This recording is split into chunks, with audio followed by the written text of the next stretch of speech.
자, 우리 리플 소송 상황에 업데이트가 있었습니다. 막판까지 지금 신경전이 진행되고 있는데 마지막 서면 제출 이후에 이렇게 추가적으로 또 의견서를 제출하면서 SEC가 주장하는 쟁점들에 대해서 지금 리플랩스의 입장을 명확하게 하고 있습니다. SEC가 하는 지금 개망나니 같은 이런 짓에 브레이크를 걸어줄 수 있는 요 FIT21 법안이 하원에서 통과되고, 트럼프의 친암호화폐 스탠스 때문에 지금 바이든 쪽에서도 암호화폐 규제에 대한 강경한 입장을 벌이면서 지금 분위기가 너무나도 우리 리플한테 유리하게 흘러가고 있는 것 같습니다. 자, 이 의견서에 지금 4가지 쟁점 사항에 대해서 얘기를 하고 있는데, 첫 번째로 SEC가 리플랩스의 재정 상태가 지금 어떤지 공개를 해야 된다, 이런 주장을 하고 있죠. 아니, 우리 주머니에 돈이 얼마가 있고 없고가 뭐 증권성 여부랑 무슨 상관인데, 이렇게 리플은 지금 말할 수밖에 없죠. 아마도 SEC가 지금 이런 재정 상태를 공개해달라고 법원에 요청하는 이유는, 법원이 지금 증권이라고 본 7억 7천만 달러 요 XRP 판매를 했을 때 그 당시에 야, 너가 이래 불법으로 돈을 벌어서 지금 회사를 키운 거 아니냐, 이런 논리로 지금 SEC는 끌고 가려고 그러는 것 같은데, 이 부분은 지금 리플이 상당히 유리하게 잘 반박을 했죠. 레머디 브리핑 할 때. 자, 이오스 아시죠, 형님들? 이오스 개발사 블록원이 이오스를 요 ICO를 진행할 때 40억 달러 모금을 했었습니다. 그죠? 이 블록원에다가 SEC가 소송을 걸어가지고 2,400만 달러 요 벌금을 냈던 사례를 들면서, 야, 40억 달러 모금했는데 벌금 2,400만 달러 때렸으면서 왜 우리는 7억 7천만 달러밖에 안 되는데 왜 20억 벌금을 내락하노, 막 이렇게 리플이 구체적으로 사례를 갖다 들면서 SEC가 지금 억지를 부리고 있는 거라고 주장을 했죠. 그리고 20억 달러, 이 우리 돈으로 2조 7천억이라는 벌금이 혹시 SEC 주장대로 법원에서 뭐 판결을 내리고 싶다 해도 이런 징벌적인 벌금을 때릴 때는 구체적인 피해를 본 증거가 있어야 되겠죠. 근데 리플한테 요 7억 7천만 달러치 XRP를 샀던 기관들이 손해를 본 게 없다 하는 게 핵심입니다, 이게. 오히려 XRP를 사가지고 수익을 봤으니까요. 구체적으로 뭐 얼마에 몇 개를 어디다 팔았는지는 공개가 되고 있진 않지만, 지금 XRP 하나에 0.5달러 왔다 갔다 하지만 그 당시에는 0.1달러도 안 하는 시절이었으니까 손해를 본 기관 투자자는 존재할 수가 없습니다. 그리고 두 번째 포인트는 SEC가 리플의 과거 계약 정보들을 공개해야 된다고 주장을 하고 있는데, 저 개인적으로도 이 부분은 좀 알고 싶고 궁금하긴 하지만, 리플랩스가 과거에 있었던 계약 정보들을 공개하지 않길 원하는 거는 뭐 당연하겠죠. 리플은 기업입니다, 기업. 그래서 당연히 기업은 이익을 내야 되는데, 이런 과거 계약 정보들이 공개가 되면 앞으로 있을 계약들에서 협상력이 떨어질 수 있다는 건 뭐 너무 당연한 걱정이죠. 만약에 이런 부분들을 공개하라고 법원에서 요구를 한다면 리플랩스뿐만이 아니고 암호화폐 업계 전체가 미국에서의 사업에 큰 어려움이 있을 겁니다. 아마 법원도 미국의 이익을 생각한다면 당연히 SEC의 이런 요청은 기각할 거라고 봅니다. 그리고 세 번째 쟁점은 지금 XRP의 판매 방식이 바뀐 거를 리플은 지금 강조를 하고 있습니다. 법원이 증권이라고 판단했던 과거의 OTC 방식이 아니고 지금은 요 ODL, 리플의 주문형 유동성 방식을 통해서 판매를 하고 있죠. 그리고 지금 미국 현지에서 발생하고 있는 ODL 주문권에 대해서는 XRP를 아예 사용하지도 않고 USDT를 사용하면서, 야, 우리는 규제를 준수하고 있다, 이걸 아주 잘 보여주고 있습니다. 그리고 12월에 발표될 스테이블 코인을 4월 달에 이렇게 먼저 공개한 이유도 법원에 이런 부분들을 어필하고 싶어서 리플이 좀 머리를 쓴 것처럼 보이죠. 법원이 XRP를 투기성 자산이라고 볼 가능성도 있으니까 이걸 갖다가 미연에 방지하는 거라고 저는 생각됩니다. XRP는 유틸리티적인 성격이 강하고 규제도 잘 지키고 있다, 이런 거를 갖다 강조하는 거죠. 그리고 마지막 네 번째 쟁점은 저는 SEC가 좀 똥볼을 찼다고 보여지는 부분인데, SEC가 법원에 요청한 요 리플의 비공개 거래 내역들에 대한 가격 정보들에 관한 겁니다. 지금 이 소송의 본질은 리플이 지금 증권법을 위반을 했냐 안 했냐, 이 싸움이거든요. 근데 SEC가 막 1940년도에 있었던 하위 테스트 이딴 거를 막 예로 들면서 리플한테 지금 이런 가격이나 계약 정보들을 공개해달라 하는 거는 법원 입장에서 한번 생각을 해보면 앞뒤가 안 맞다고 살짝 볼 수도 있을 것 같거든요. 증권인지 아닌지가 중요한 게 아니라 지금 이것들이 주장하는 거는 리플한테 돈을 얼마나 뜯어낼 수 있는지를 확인하려고 하는 느낌이잖아요. 미국 법에 대해서 뭐 아무것도 모르는 우리가 봐도 이런데 판사들이 보면 얼마나 웃기겠습니까? 그죠? 그리고 덱박스 사건이 기각된 것 때문에 소송을 걸었던 SEC가 오히려 법원에서 지금 180만 달러 뭐 손해배상을 때려맞으면서 게리 겐슬러 이 쭈꾸미 대가리가 지금 상당히 골치가 아픈 상황이 됐는데, 미국 대선에서 지금 암호화폐가 중요한 이슈로 떠오르고 있는 마당에 쪽팔리게 막 이래 기각을 당한 거라서 바이든이 겐슬러를 이게 자를지 말지 고민을 많이 하고 있을 것 같습니다. 뭐 탄핵이나 해촉이 아니면 겐슬러는 임기 끝날 때까지 그냥 앉아 있어도 되거든요. 아무튼 뭐 지금 우리 리플 소송은 법원의 판결만 남겨두고 있는데 소송 진행 상황으로 보나 뭐 미국의 암호화폐 규제 명확성에 대한 분위기를 봐도 모든 상황이 지금 SEC한테는 좀 불리하게 돌아가고 있고 당연한 결과긴 하지만 우리 리플한테는 너무 좋은 분위기가 만들어지고 있는 상황입니다. 그리고 아까 말씀드린 요 이오스 사례로 봐서는 최종적으로 이제 리플한테 우리 돈으로 한 70에서 80억 요 정도의 벌금이 나오고 훈훈하게 마무리가 되지 않을까 생각이 되는데 우리 형님들은 어떤 생각들을 하고 계실지가 궁금한데 자 오랜만에 투표나 한번 해볼까요? 자 리플 대 SEC 판결 형님들의 생각을 저한테 알려주시면 되겠습니다. 자 1번 리플의 주장대로 지금 $10,000 밑으로 벌금이 나오고 훈훈하게 마무리될 것 같다. 자 그리고 2번 SEC의 요구대로 $20억 2조 7천억 벌금이 나올 것 같다. 자 요거를 밑에 보이는 제 번호 있죠? 요로 문자 한 통 보내주시면 되겠고 자 상품이 없으면 섭섭하겠죠? 그래서 제가 뭘 또 준비를 하나 해봤습니다. 지난번 멜로 뭐 BBQ 닭다리 이런 건 아니고요. 원래 우리 공부방 식구들한테만 공유하던 자료인데 문자 보내주시는 행님들 한 분도 빠짐없이 제가 요 준비한 트레이딩에 대해서 공부하실 수 있는 기초 자료들 요거 보내드리도록 하겠습니다. 자 꼭 참여해가지고 다 받아가시길 바랍니다. 자 차트 보겠습니다. 리플 비트스탬프 주봉입니다. 보시는 것처럼 우리 리플 차트는 이렇게 수렴의 연속입니다. 2013년도부터 17년도까지 이렇게 4년 동안 수렴을 하고 나서 이렇게 말도 안 되게 한번 상승을 보여줬었죠. 이렇게 4년짜리 수렴이 6만 프로가 넘게 상승을 했는데 지금은 6년이 넘는 시간 동안 이렇게 수렴을 하고 있습니다. 형님들 제가 이렇게 꼭지점까지 계속 수렴하고 들어가는 거 이거 뭐라 그랬죠? 맞습니다. 무제한 삼각형입니다. 이 무제한 삼각형은 크게 두 가지 특징이 있죠. 첫 번째, 삼각형이 나올 수 있는 자리에 제한이 없다. 우리 파동이론으로 봤을 때 삼각 수렴이 나올 수 있는 자리는 딱 정해져 있습니다. 그런데 이런 무제한 삼각형은 나올 수 있는 자리에 제한이 없습니다. 그래서 이름도 무제한 삼각형이라고 부르는 거고요. 그리고 두 번째, 수렴이 끝나고 분출하는 범위에도 제한이 없습니다. 일반적인 이런 제한 삼각 수렴 경우에는 가장 긴 내부 파동 있죠. 요거의 75%에서 125% 범위까지 분출이 일어납니다. 요 삼각 수렴은 수렴하는 기간이 길어지면 길어질수록 분출도 강하게 일어나거든요. 지금 요 삼각형 마지막 파동이 저는 다 나온 걸로 판단을 하고 있는데 이런 무제한 삼각형의 분출은 어떻게 일어나냐면 일단 여기 삼각 수렴 파동의 종점 여기서는 이파 저점이겠죠. 여기서부터 이제 삼각형 중에 가장 긴 내부 파동 길이만큼 일단 분출을 하게 됩니다. 그런 다음에 어느 정도 되돌림이나 기간 조정을 주고 나서 다시 알 수 없는 만큼 재분출이 일어나게 됩니다. 그러면 최소 여기 A파 길이만큼은 확정적으로 올라간다는 말이 되겠죠. 그래서 이제 피보나치 찍어가지고 이걸 계산해보면 대략 12.3달러 근처가 됩니다. 원화로 그냥 16,000원이 넘어간다는 말입니다.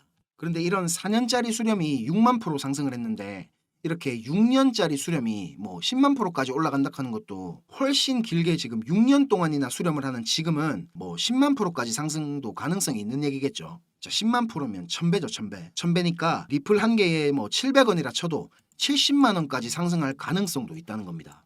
리플 한 개에 뭐 70만 원 정말 꿈 같은 얘기지만 기술적인 근거가 이렇게 있으니까 뭐 한번 기대는 해봐도 좋을 것 같습니다. 자 그리고 지금부터가 더 중요한 내용인데 우리 형님들 리플에 투자를 결심하게 된 이유가 뭐였습니까? 뭐 여러 가지가 있겠지만 저는 비싸고 비효율적인 이 스위프트를 대신해가지고 국경 간 결제의 미래 혁신 기술로 설계가 일단 되었다는 점 그리고 빠르고 저렴하게 다양한 결제 시스템을 구축할 수가 있다는 점 이런 이유들 때문에 뭐 많은 국가들이나 기관들의 채택이 이어지게 된 거고 저는 그래서 이런 펀더멘탈이 뛰어나고 신뢰도가 높은 리플이라 하는 종목에 투자를 한 겁니다. 자 그런데 이제 진짜 리플 상승이 임박을 했습니다. 그런데 우리는 막연히 그냥 리플의 상승만을 기다리면서 수익을 즐길 생각만 하고 있어야 될까요? 준비된 사람한테만 기회가 온다 했습니다. 시장은 급변하고 있고 우리는 지금 리플만 보고 있을 게 아니고 다음 먹거리 이거를 찾아보고 미리 준비를 하고 있어야 되겠죠. 자 그래서 지금부터 제가 아주 중요한 얘기를 드릴 건데 수익이 필요하신 행님들은 조금만 더 집중해 주세요. 행님들 지금 우리 크립토 시장 멱살을 잡고 캐리하고 있는 게 뭡니까? 맞습니다. 기록적으로 자금을 유입시키고 있는 비트코인 현물 ETF입니다. 이 중에서도 블랙록 혼자서만 출시 2달도 안 돼서 100억 달러, 우리 돈으로 거의 14조에 가까운 자금 유입을 만들어냈습니다. ETF 역사상 최단기간에 시총 100억 달러를 돌파한 상품이 됐습니다. 100억 달러 이러면 얼마나 큰 금액인지 감이 잘 안 오시죠?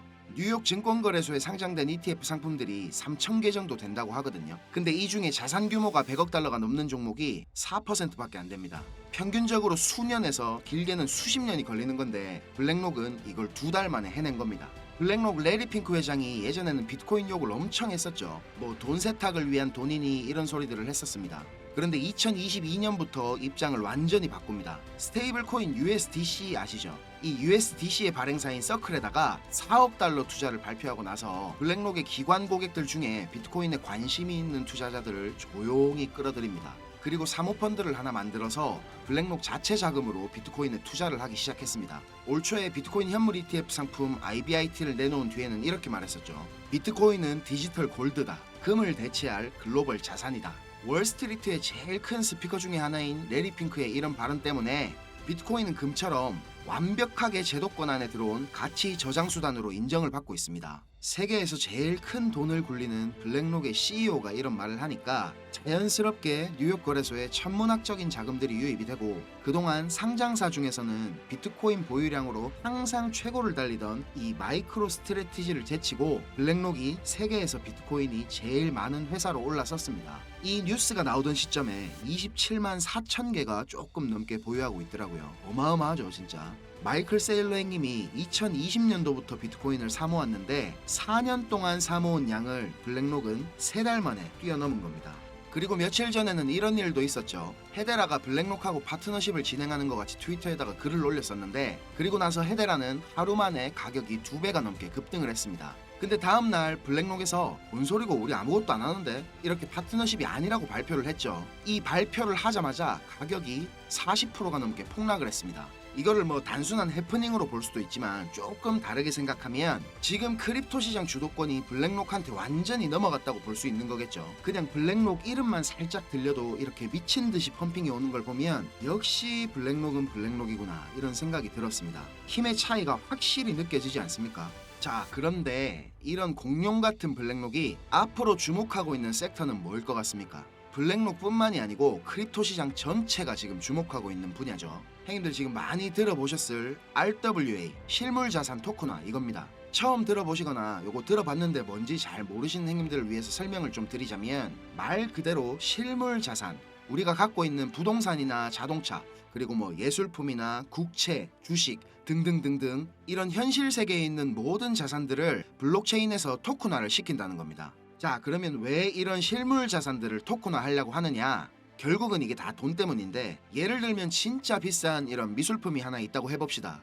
이 그림 유명해서 다들 잘 아시죠? 뱅크시 작품입니다. 이런 거는 이제 돈 있는 사람들만 경매장 같은 데 모여서 막 사고 그랬죠. 텔레비 같은 데도 막 그런 거 많이 나온다 아닙니까? 막 번호표 들고 하는 거. 이런 고가치 자산들의 일부를 블록체인을 활용해가지고 소유권을 부분적으로 나눌 수 있게 된다는 말입니다. 그러면 자연스럽게 너무 비싸서 접근성이 떨어졌던 이런 고가품들을 이거 나도 살 수 있겠다 하는 투자자들이 많아지겠죠. 그러면 어떻게 되겠습니까? 맞습니다. 유동성이 그만큼 증가한다는 겁니다.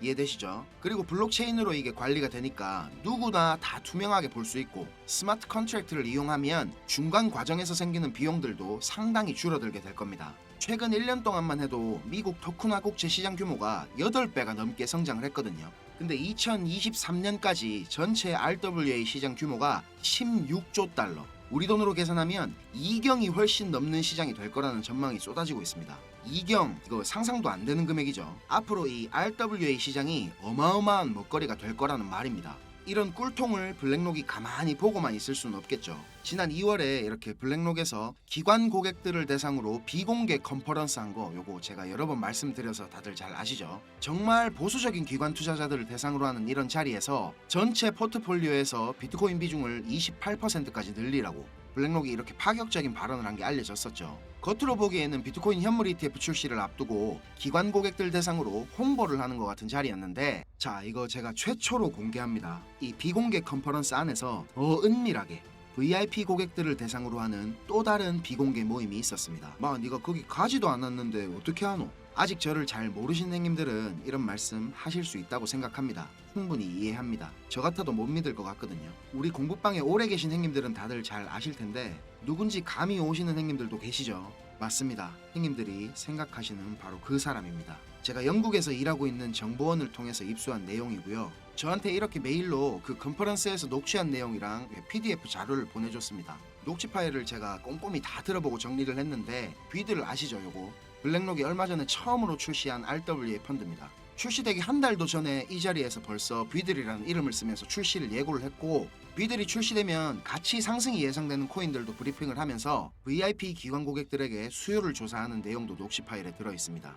그리고 정확히 무슨 워딩을 썼냐면 just a taste, 맛보기일 뿐이다, 이런 말을 했습니다. 출시 일주일 만에 2억 4천만 달러 유입을 시킨 이 비들이 맛보기라는 겁니다. 자, 블랙록이 정말 공을 들이고 진짜라고 말하고 있는 코인은 자, 바로 이 코인입니다. 블랙록이 선택한 RWA 섹터 대장이 될 코인입니다. 이런 마켓메이커가 고른 코인들은 사실 뭐 분석도 의미가 없지만 기술적으로 봐도 주봉으로는 이렇게 상승 다이버전스가 걸려있고 이렇게 올리고 내린 파동 비율도 상당히 예쁩니다. 딱 보자마자 아, 이거 진짜 개미들 털려고 무진장 노력했구나 생각이 바로 들었습니다. 꼭 수익이 필요하시고 이 종목 받아보시고 싶은 행님들은 010-5528-2156 010-5528-2156 이 번호로 블랙록 이렇게 문자 한 통 보내주시면 제가 확인하고 한 분도 빠짐없이 알려드리겠습니다. 우리가 이렇게 유튜브라는 곳에서 얼굴도 모르고 만나는 거지만 이게 또 계기가 돼서 좋은 인연으로 이어지게 될지 누가 압니까?